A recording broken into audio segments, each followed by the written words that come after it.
지금 한국에서 비트겟 한국 차단 가능성이 거론되는 상황. 가볍게 넘기시면 안 됩니다. 어느 날 앱이 멈추고 로그인부터 막히면 출금 버튼은 눌러보지도 못해요. 내 코인이 그 안에 그대로 묶일 수 있습니다. 오늘은 겁주기가 아니라 당장 실행할 이동 매뉴얼을 짧고 확실하게 잡아드리겠습니다. 영상 끝나기 전에 최소한 출금 준비만이라도 끝내고 나가시는 걸 목표로 하시면 됩니다. 이런 차단은 친절하게 예고하고 기다려주지 않습니다. 먼저 업데이트가 끊기고 접속이 간헐적으로 흔들리다가 마지막에 문이 닫히는 시기예요. 업데이트가 막히면 인증 절차가 꼬이거나 보안 패치가 늦어져서 급한 시기에 더 위험합니다. 접속이 될 때 미리 빼두는 사람이 결국 제일 편합니다.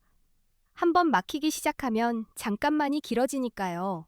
최근에는 미신고 해외 가상자산 거래소를 대상으로 국내 이용 경로를 줄이는 방향이 강화된다는 얘기가 많습니다.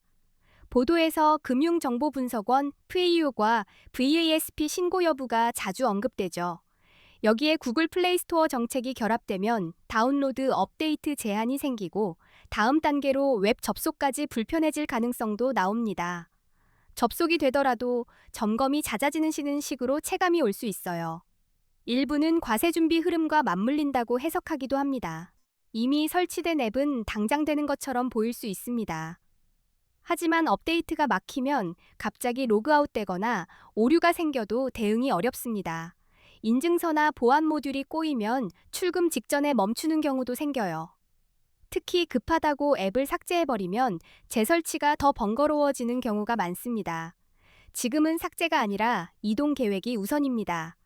출금 비밀번호나 OTP가 정상인지도 지금 미리 한번 점검해 두세요.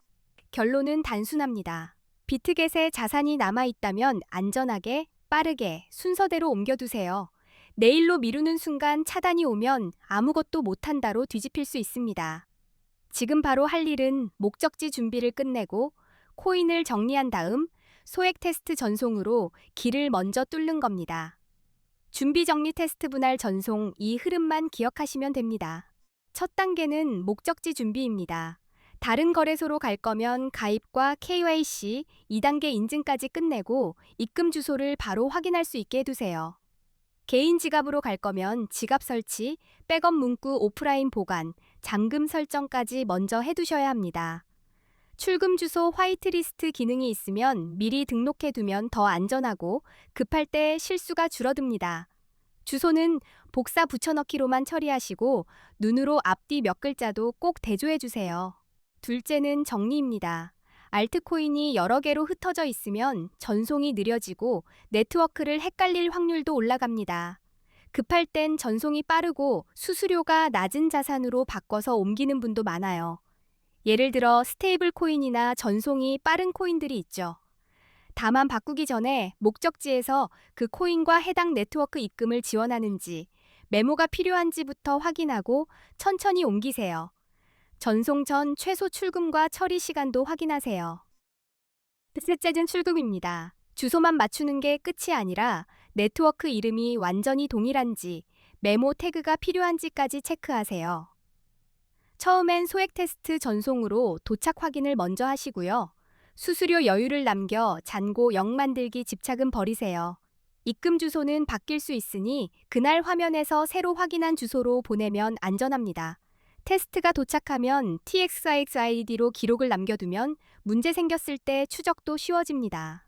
접속 제한이 더 세지면 로그인 자체가 어려워질 수 있습니다. 가장 안전한 방향은 개인 지갑으로 빼두는 겁니다. 내 키가 내 자산의 마지막 안전장치가 되니까요.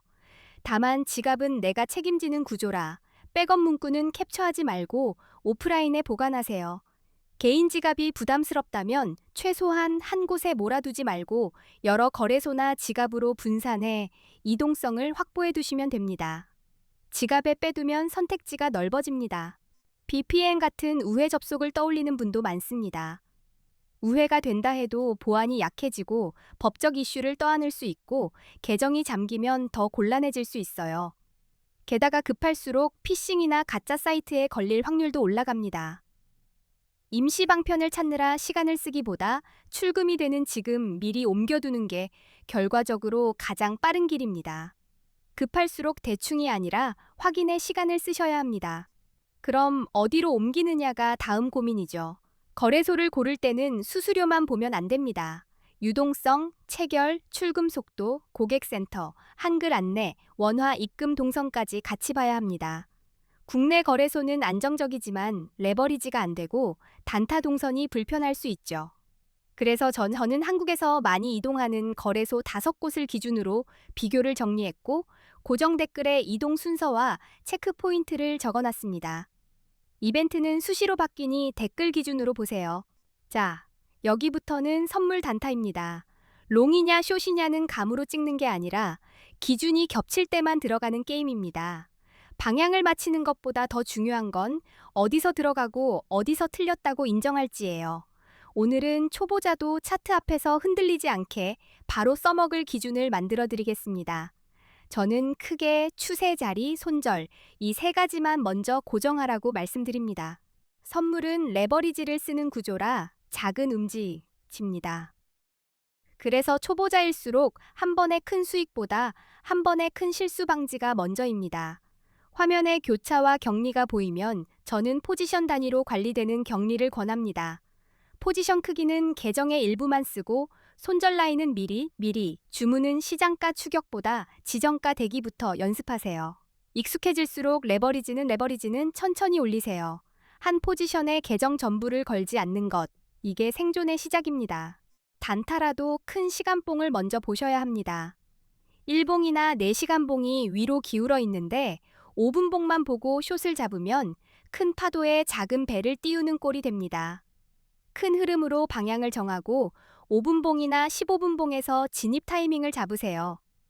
이동 평균선이 한 방향으로 정렬돼 있는지도 같이 보면 추세를 더 쉽게 읽을 수 있습니다. 큰 흐름 반대로는 맞춰도 불안하고 틀리면 손실이 커져요. 롱은 상승에 탑승하는 선택입니다. 고점이 높아지고 저점도 따라 올라오는 흐름이 반복되면 롱이 유리해질 수 있어요. 특히 지지 구간에서 눌림이 멈추고 거래량이 붙으며 다시 올라가는 장면이 나오면 근거가 더 쌓입니다. 51선이 장기선 위로 올라오는 구간을 참고하는 분도 많고요. 이때도 무조건 추격하지 말고 눌림 구간의 지정가의 지정가로 기다리는 습관이 성적을 바꿉니다. 저항을 뚫고 안착한 뒤 다시 눌림이 지지로 바뀌는 순간도 좋은 그림입니다. 숏은 하락을 내 편으로 만드는 선택입니다. 저점이 계속 낮아지고 반등이 짧아지며 저항에서 막히는 패턴이 반복되면 숏이 유리해질 수 있어요. 가격이 오르는데 거래량이 줄면 힘없는 반등일 수도 있으니 경계하시고요. 51선이 장기선 아래로 밀리는 흐름을 숏 근거로 보는 분도 있습니다. 숏도 반등 끝자리에서 기다렸다가 들어가면 손절이 짧아져서 운영이 편해집니다. 지지선이 깨지고 되돌림이 저항으로 바뀌는 순간도 숏 시나리오가 선명해집니다. 보조지표는 감정 대신 기준을 주는 도구입니다. RSI로 과열 과매도 구간을 보고 MACD로 흐름을 확인하고 볼린저 밴드로 변동성을 참고하세요. RSI가 70 위에서 꺾이면 과열 30 아래에서 꺾이면 과도한 하락 신호로 볼 수 있습니다. 다만 지표만 믿지 말고 추세 거래량 지지와 저항이 같이 맞을 때만 들어가시면 됩니다. 지표는 확인용입니다. 마지막은 운영입니다. 진입보다 중요한 게 정리예요. 이익은 욕심내지 말고 짧게, 손실은 약속한 자리에서 빠르게 끊으세요. 연속으로 흔들리면 레버리지를 더 낮추거나 그날은 쉬는 게 오히려 실력입니다. 매매 후에는 한 줄이라도 기록해두면 같은 실수를 반복하는 지점을 스스로 잡아낼 수 있습니다. 기록이 쌓이면 잘 되는 장과 안 되는 장이 구분되기 시작합니다. 마무리로 한 문장만 기억하세요. 자산은 먼저 안전한 곳으로 옮기고 매매는 기준이 겹칠 때만 한다입니다. 손절은 빠르게, 포지션은 작게, 레버리지는 낮게 가시면 오래 갑니다. 고정 댓글에는 5거래소 비교와 이동 체크 포인트가 정리돼 있으니 꼭 확인해 주세요. 시청해 주셔서 감사합니다. 다음 영상에서도 바로 써먹을 수 있는 기준으로 더 쉽게